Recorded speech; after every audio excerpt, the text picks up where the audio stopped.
Hey, welcome to week 2 of Conduit for Change, where we're looking at different inequalities in our community and trying to figure out ways that we can bring change in our communities, that we can make our communities a little bit more like heaven every single day. This week on our podcast, on our sermon cast, we're going to be talking about poverty. And I invited my friend Marley to come and tell us a little bit about what poverty looks like here in Baton Rouge, particularly in the Mid-City neighborhood and north, where she works with the community that she works with, and particularly the organization she works with. Marley makes a big difference. Marley and her organization make a big difference here in Baton Rouge, and I just wanted you an opportunity to hear from her. And so I'm excited for you to hear from her and hear a little bit more statistics and kind of the realities of poverty. And then after that, we're going to enter into the second part of the sermon cast. We'll all talk a little bit about Scripture and what Scripture calls and expects of us when it comes to poverty. I hope this podcast is helpful for you. And most importantly, I hope that if something within the sermon cast triggered something within you to either go make a difference or to have a conversation, I hope you will reach out to us. I hope you will reach out to me or your small group leaders or your friends or your coworkers and just have a conversation about this. And more importantly, I hope you will go out into the world and be a conduit for change when it comes to poverty. Well, without further ado, here is our sermon cast for this week. Well, hey everyone, welcome to week 2 of our Conduit for Change series as we continue to talk about inequalities in our community and how we as a church are called to fight against those inequalities and to make our world a little bit more like heaven every single day. This week, which is week 2, we're going to be talking about poverty, and I've invited my friend Marley to come and talk to us about this, but let me tell you a little bit about our friendship. So I first met Marley like 3 years ago, I think it was, when I was starting to get involved in Mid-City stuff. And Marley was at every meeting I showed up at. So I knew she was somebody important in Mid-City. And then I got to serve on the Mid-City Mardi Gras Ball committee with her. And just as she was talking about Mid-City and about Baton Rouge in general, like I could tell that she genuinely loves this community, loves Baton Rouge, and genuinely wants to make life better for people. And then eventually, I think it was last year, I was elected to be on the Mid-City Merchants Board, and Marley's a part of that too, so I get to work closely with her on a lot of things now. And so Marley is just a really awesome person, and I'm going to let her tell you a little bit more about herself and what she does, but let me introduce you to Marley. Well, thank you, Fernie. Yeah, I mean, I do genuinely love our Mid-City community. I'm born and raised here. My whole family lives here. But, Mid-City Redevelopment Alliance, which is where I work, I serve as the Director of Community Development. We are supporting organizations like those, like Mid-City Girl and Mid-City Merchants, which are making a Mid-City a better place to live. But a lot of our work is actually in the housing space and in community development work, fixing blight, turning vacant lots into affordable housing units. So it's really rewarding work, both the fun and colorful stuff I get to do, the creative stuff I get to do with local businesses and residents around, the parade or White Light Night. And it's really meaningful to get to meet and understand the homeowners that we're helping every day. Mm-hmm. Yeah, I love the work y'all do, and I've been following y'all closely for a long time because I think a lot of times, well, one of the reasons I fell in love with Mid-City was it's the most culturally diverse part of Baton Rouge. I mean, that's where North Baton Rouge and South Baton Rouge meet. And the work you all do really helps, at least for me, it's a reflection of what the kingdom of God looks like. Because while there are many systems in place to kind of divide North and South Baton Rouge, you all are working to bring it together and to fight for equality for people and good housing for people, and being able for people to get resources. Like it's the work you all do is really incredible, and so thank you for doing that. I really appreciate it. There's people who've been doing this work at Mid-City Redevelopment for over 30 years, and I'm a part of just a small chapter, but this work has been ongoing, and we've seen some of the fruits of that, right? I mean, we are the most racially diverse, self-defined community in the city.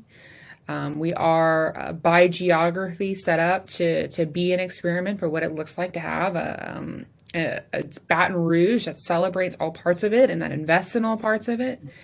So I'm so privileged to help be a part of that work and the history of that work, and hopefully I will be able to see so many people come next, so many people inspired by the work we're doing today, Fernie, to to push the needle even further, because we have a really long way before we see a Baton Rouge that's fully invested, that's fully growing, that's safe for everyone, that has opportunities for everybody. Yeah, I completely agree with that.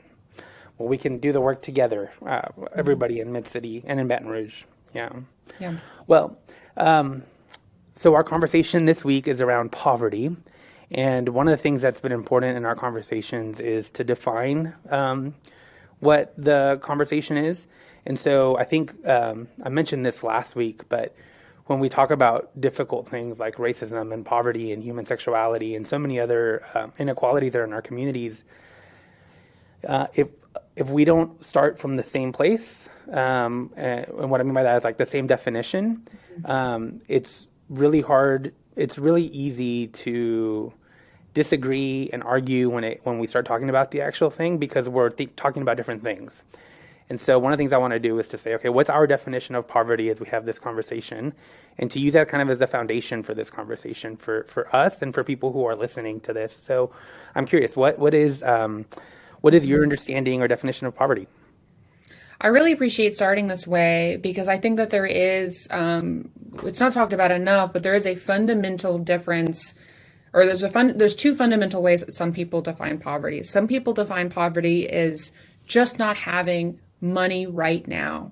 It's a transitory experience, one in which maybe after college, you eat ramen in college, and then eventually if you work hard enough, you will move out of poverty and into something better like the middle class. This is not our definition of poverty.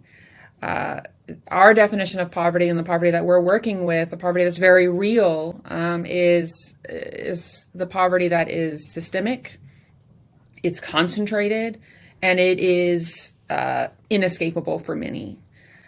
It's not... It is not just a lack of money today. It is about not having had the education, not having had the resources, not even having had sufficient food when you were a young child, not having stable housing, being surrounded by crime. This is the term we use, concentrated poverty. And all of these, corroborating all of these stacking issues mean that a good chance is that you will live your life in poverty unless somebody reaches out and provides that helping hand, provides that leg up to make a difference in your life. That is, whenever we're talking about poverty, that's the poverty that we're seeing. Mm-hmm. I like that. On Sunday, I was talking about this with our congregation, and I mentioned that the poverty line is like about a little over $12,000 a year, like make income wise. And I had a lot of college students come up to me, not a lot, but I had a couple who come up to me and said, well, I'm under that poverty line. Mm-hmm. And trying to differentiate, like, yes, that is very much true. But you also have certain things going for you that will allow you to escape that eventually. Like, you're only there for this season, and you have your family, you have your education, you have a bank account, you have all these things available to you that hopefully upon graduation you will no longer be living under that. Mm-hmm. The thing, like you said, is when it comes to poverty, there are some systems in place, and that will, like, it's really hard to escape that type of poverty. Yeah, and so I'm thankful for that definition. Yeah, I mean, economic struggles on college campuses is a real problem, and we have... And it's less a problem for those with access to resources and potentially, family to support them. It's a real problem. It should be addressed. We should be finding better ways to both fund our education and to provide the financial support for students so that they can eat, 3 square meals a day.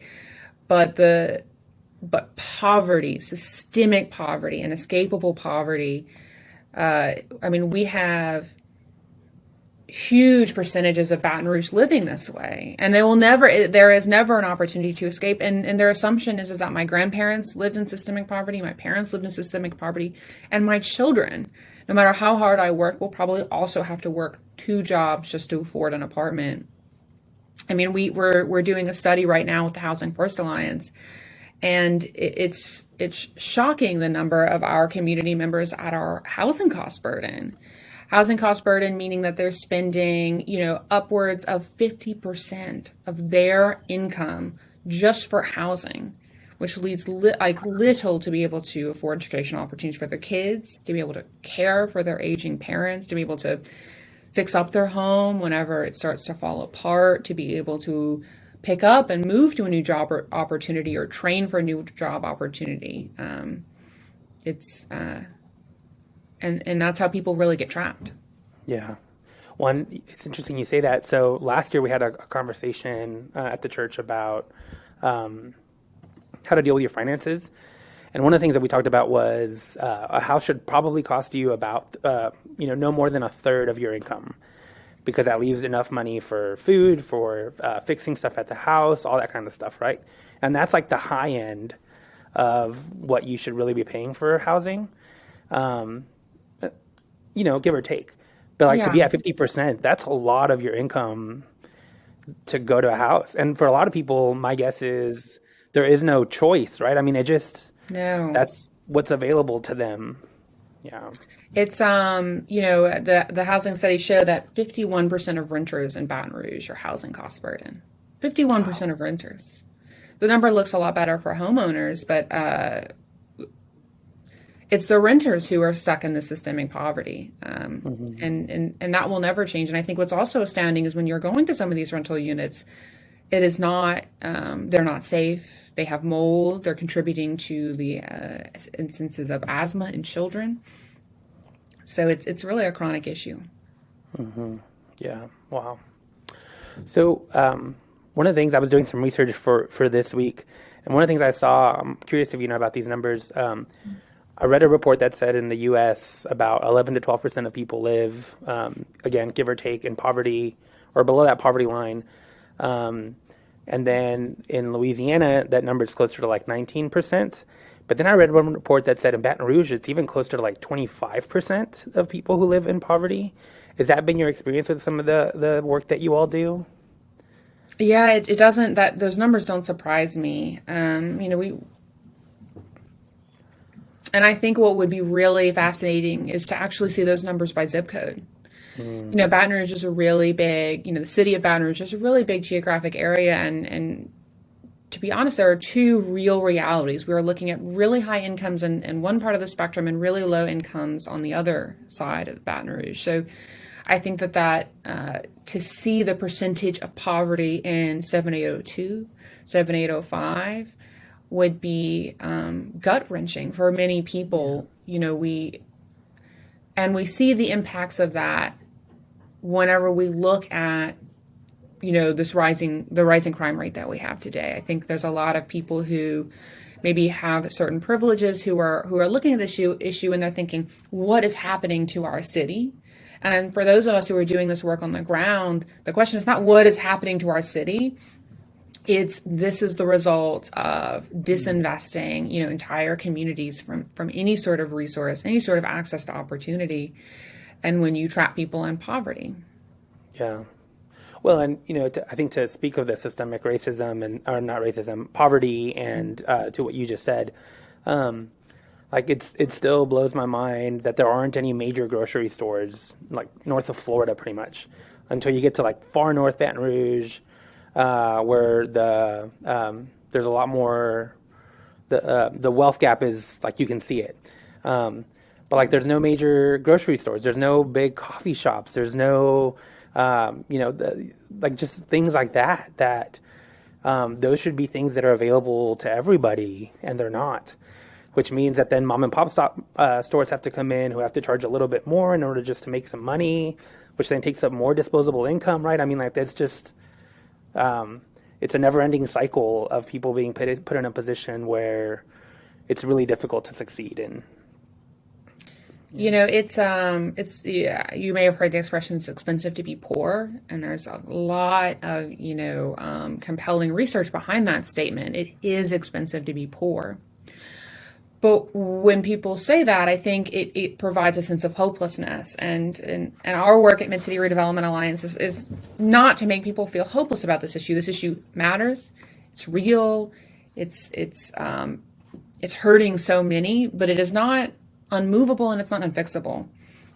There's so many studies that show not only is it cheaper to invest in, us and planners, and we call it infill development. And that's a fancy, word to basically say these old neighborhoods that existed, usually ones that have been abandoned, almost always because they were left to, low income, Black citizens. Infill development, so activating these spaces does not cost that much. Not in the grand scheme, not as much as it would cost to do a new strip mall in our more suburban parts of town. It does not cost that much. You don't need to run new plumbing lines. You don't need to expand the city limits. You don't need to expand city services. City services are already happening there. So you're just creating revenue in such a low cost way. So investing in these forgotten neighborhoods, investing in these forgotten families is actually very easy. We can provide affordable housing to people for not that much money, and we can do it very quickly. It costs us about $100,000 and 4 months to build an affordable housing unit that we can sell to somebody that they can build wealth in for them and for generations to come. And we can do multiple units at a time. So this problem is not incurable. We just have to decide we want to do it. I think it was the executive director of Habitat for Humanity who was asked, how are we going to fix this housing? We have a housing crisis. I think people don't see that in Baton Rouge because it's only affecting certain people. But if 51% of your renters in your city are cost burden, you have a housing crisis. We have affordability crisis in our city. And so when asked, how do you fix the affordability crisis, which gets a lot of press in LA and New York and Boston and these, kind of big places. And he said, the will to do it.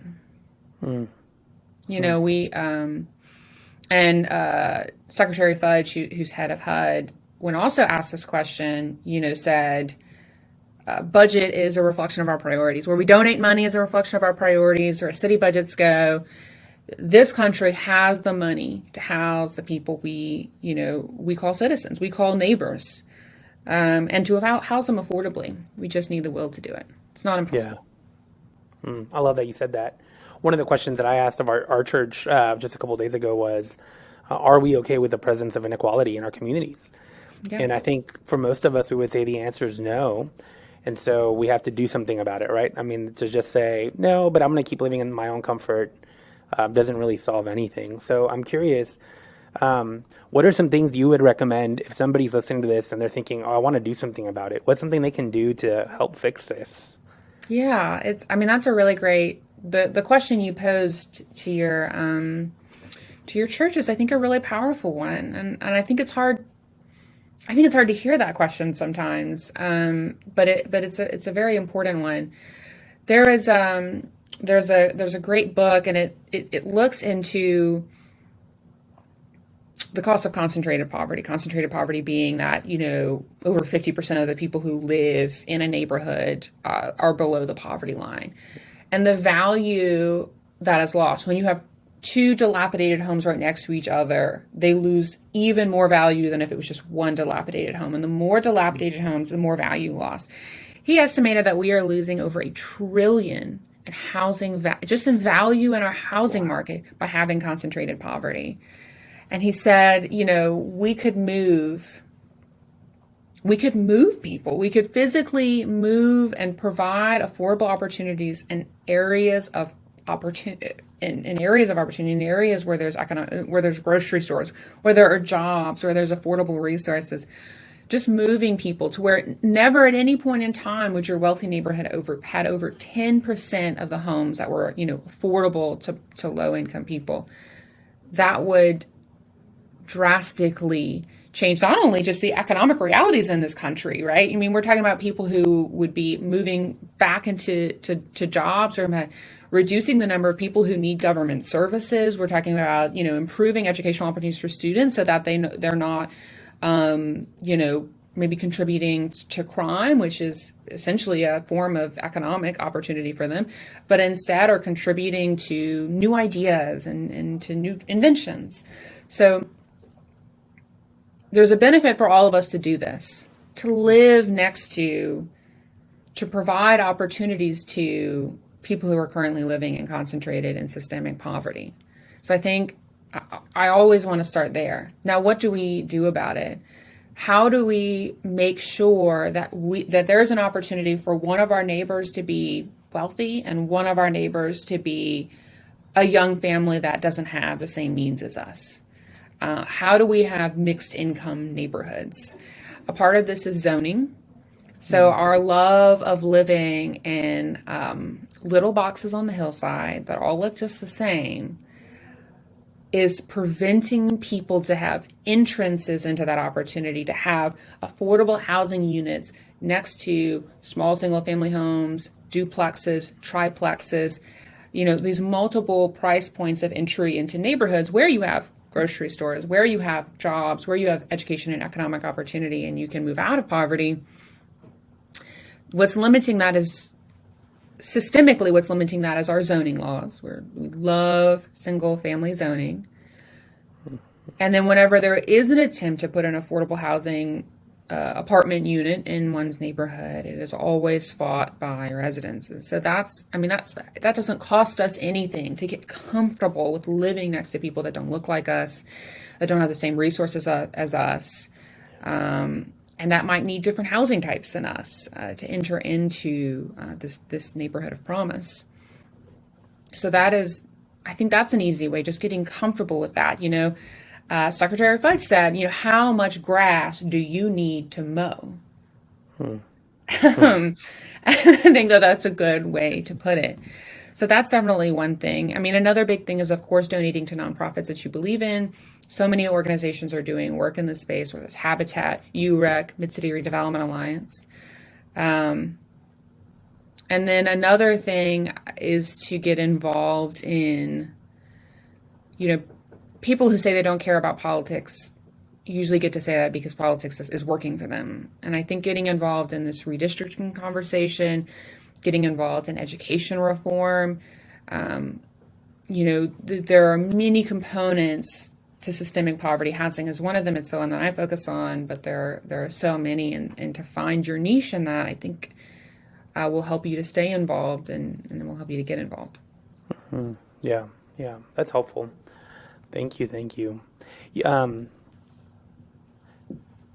If I may, can I ask a follow-up question? Sure. I think one of the things I hear from people, because I completely agree with your point about being okay with living with people who don't look like us and creating those entry points.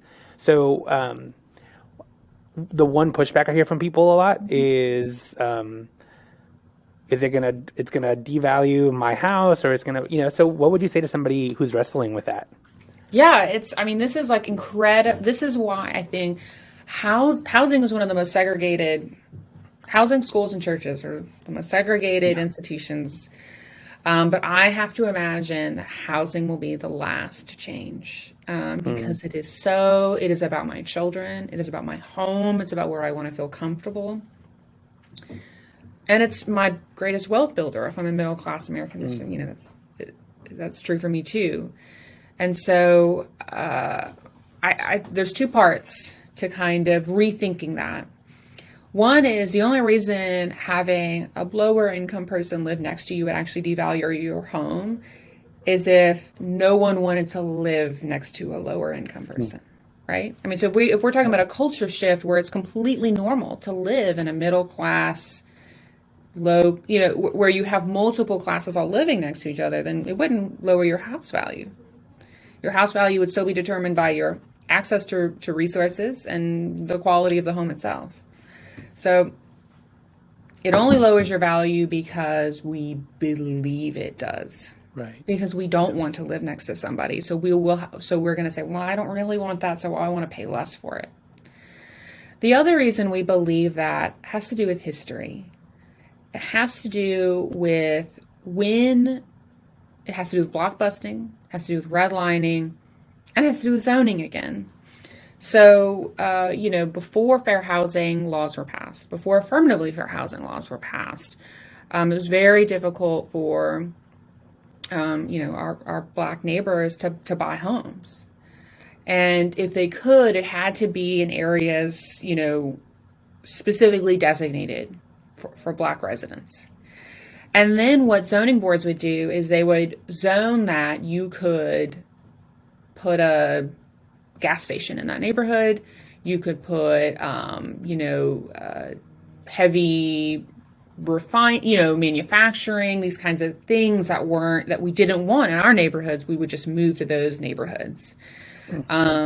Then what we did is, because there were so few housing options for Black residents, I mean, so few of them, especially as they were moving north, this is particularly true, that they had to spend way more money, actually, way more money to buy these few homes. And so they were incredibly housing cost burden. Their homes were significantly more expensive, actually, than comparable homes in white neighborhoods, which means they didn't have money to fix porches or paint the house when it needed a fresh coat or do those types of improvements. And so when white residents would drive through these segregated neighborhoods, they would think, oh, well, this is why we segregated them. These houses don't look that great. It's because they can't afford to fix them up. And they have all this gas station and all these kind of, pollution everywhere. These plants are so close. It's not great. And so it's this history, this legacy that makes us believe that, that predominantly Black neighborhoods are going to be less valuable. And it's pervasive. And I think we would have to have a cultural shift for that to not be true. And I think, and I really empathize with the importance of people's home values as a wealth driver. But I think this shift has to happen one person at a time. Yeah. Yeah. No, I totally agree with that. There was some statistics that I read about, like, predominantly Black neighborhoods tend to pay higher interest rates. Their houses tend to be devalued more than they actually are, by like thousands and thousands and thousands of dollars. And like all these things, like there's these assumptions that we have made about particularly low income neighborhoods that just they're not true, they're not real, and so it's important to look into that and to understand why these neighborhoods became what they became. One thing that's important for me as we look at our communities is, would the community the way it is today, does it reflect what heaven is going to look like someday? And if my answer is no, then we need to do something about it. And as I look at our housing situation and poverty really in Baton Rouge in general, like, it is not reflective of what heaven looks like. Yeah. And we are not, like you said, as a country, we're not a country that has, there are limited resources, but we have enough resources for everybody to live well. And the same thing goes for heaven. And my understanding of who God is a God of endless resources, and therefore we're called to make sure that all of us can experience this world, this life, these communities, these just abundantly. And if we're all willing to, everybody can enjoy life and can have a good house, can have access to resources, can live well. And I think it's our job to help make this world a little bit more like heaven every single day. So thank you for the work you do. Thank you for your passion for this. I knew you were the right person to talk about this because I know you care about this a lot. So thank you for all of that. Let me just ask you one last question. If people want to reach out to you and ask some more questions, is there a way that they can reach out to you? Yeah, you can email me at Marley, Marlee at midcityredevelopment.org. Definitely connect with me if these are issues that you're passionate about. There's a lot of work to be done around this space. I think it doesn't get poverty, I think, is a really powerful motivator to many who are interested in social justice. But housing is really, the cornerstone, but often forgotten in the conversation. So if you're interested in housing, if you're interested in other components of systemic poverty, I can help connect you to all of that work. Yeah, thank you. I really want to encourage you all, reach out to Marley, reach out to the Mid-City Redevelopment Alliance. I know they do some awesome work on all levels, whether it's housing, whether it's cleaning up the neighborhoods. They do a lot of really good work. So I really want to encourage you all to team up with them and be a part of the solution. Thank you. So thank you again so much for being here. And thank you. Of course, thank you.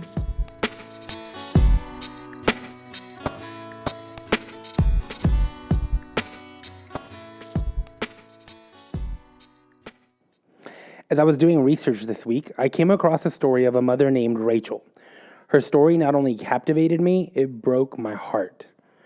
Rachel was diagnosed with cancer at the age of 42. Luckily, it was caught early enough that the doctors believed they could perform surgery to remove the cancer, and after a couple months, she could go back to her life as normal. Great news, right? Unfortunately, some problems quickly came up. First, the price of surgery was a bit out of their price range.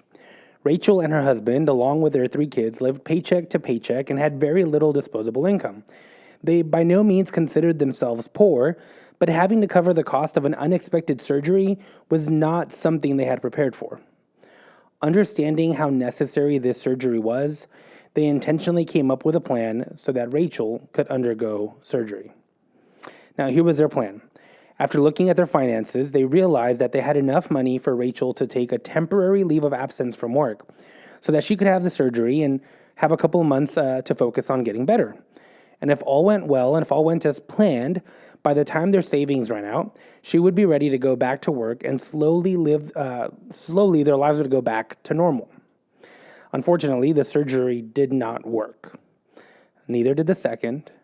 In fact, it wasn't until the third surgery that they were able to remove all of the cancer and she was able to actually begin her journey towards a full recovery. By that time, their whole lives had been turned upside down. See, because they had depleted their savings and Rachel couldn't go back to work yet, her husband started working an extra job in order to bring in some extra money in order to pay for the bills. But doing so quickly became a lot for him. And in the midst of this, the medical bills arrived, and his response was to start drinking heavily as a coping mechanism. As this issue got worse, Rachel, for the first time in their entire marriage, saw her husband exhibit aggressive and destructive behaviors.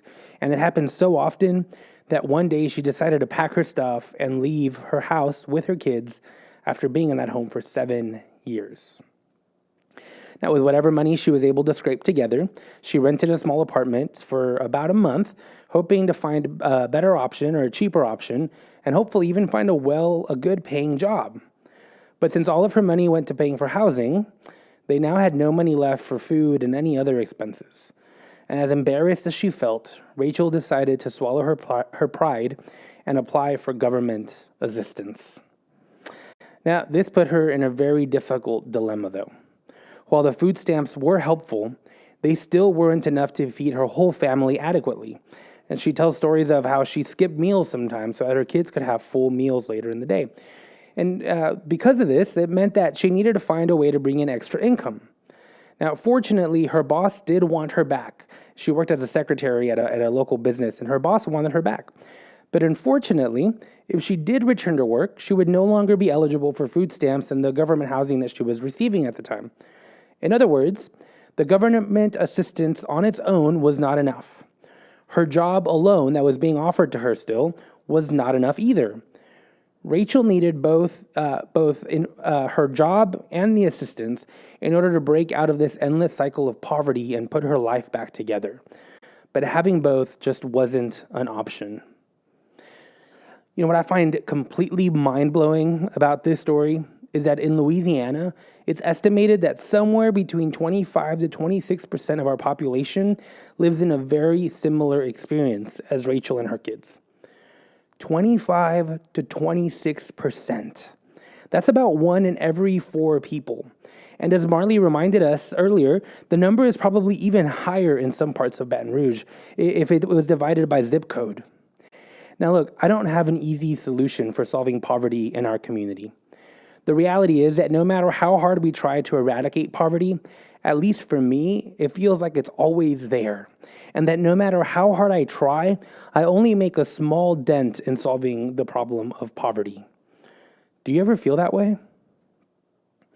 There's this tale, a story, of a little girl who goes to the beach, and she notices that thousands of starfish have been washed up on the beach after a terrible storm. As a response, she chooses to walk up to a starfish, pick it up, and throw it back into the ocean. Now, over and over again, she makes her way down the beach, picking up one starfish, throwing it back into the ocean, and going on to the next starfish. After a while of her doing this, a man walks up to her and says, "Little girl, Why are you doing this? I mean, look at this beach. You can't save all the starfish. You can't even begin to make a difference, a meaningful difference. This little girl, a little defeated, looked down at the starfish and thought about what this man said to her. But then she reached down, grabbed a starfish, and threw it out into the ocean as hard as she could. Then she looked at the man and she said, "Well, at least I made a difference for that one."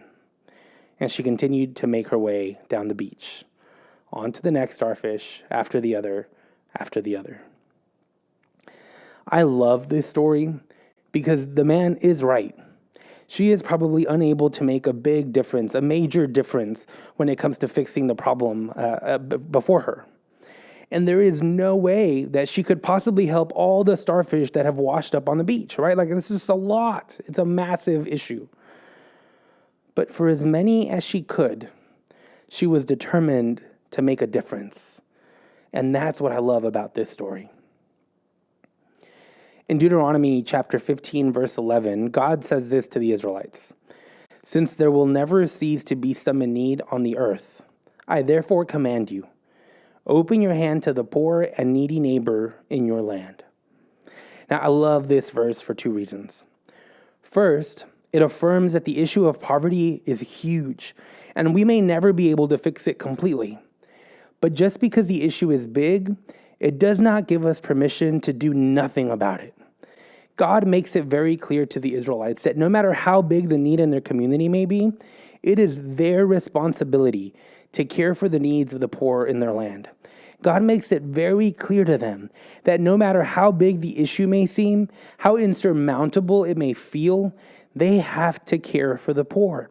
See, the way God cares for poverty and those who live in poverty is by using us to make a difference in their lives.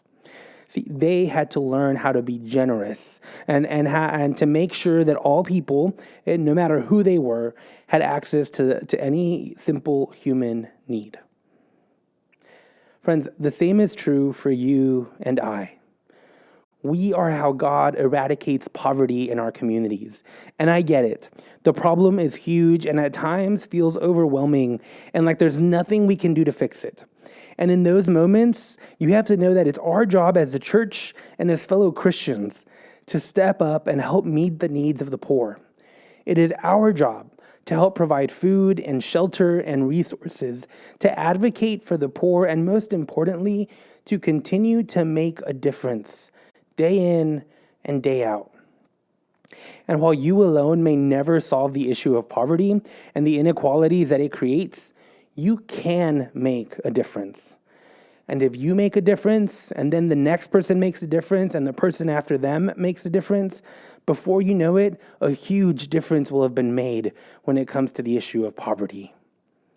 Friends, I pray that you and I may be conduits for change in our community when it comes to poverty. And as you do, may you give yourself the grace to start, even if your actions feel small. If you're in Baton Rouge, you can volunteer with organizations like City Redevelopment and even the One Stop. If you're not in Baton Rouge, you can find some more national organizations like your local food bank or even organizations like Habitat for Humanity. You can even get together with your coworkers or your small group or even family members and collect non-perishable food items to deliver to different organizations in town. You can even collect or donate money to organizations. You can even begin your own projects that, while small or may feel small, will still make an impact towards eradicating poverty and the systems that keep it in place. Let me tell you how small these projects can be. I have a friend who would get his part of his paycheck every Sunday. He'd buy a whole bunch of hamburgers at McDonald's and then just walk around passing them around to any homeless person he saw.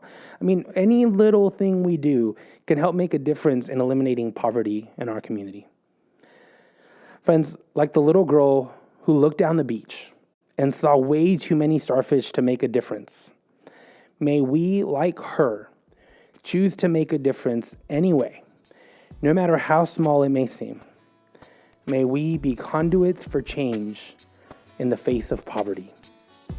Amen.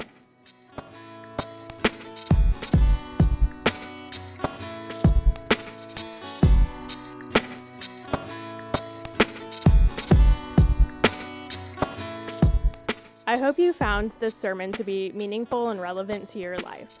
If you'd like to dive deeper, I invite you to visit midcity.church/sermoncast and click on the current sermon series. There you can find a home sheet for this sermon that includes the scriptures that we talked about, questions to wrestle with, and a challenge to live out this week. While you're on the website, if you'd like to make a financial contribution to our ministry here at Mid-City Church, you can click the Give button in the top right corner. If you're new to the sermon cast, I invite you to text the word HERE, H-E-R-E, to the phone number 225-307-0662 and fill out a Connect card so that we can get to know you. I'm so glad you joined us today, and I look forward to seeing you next week.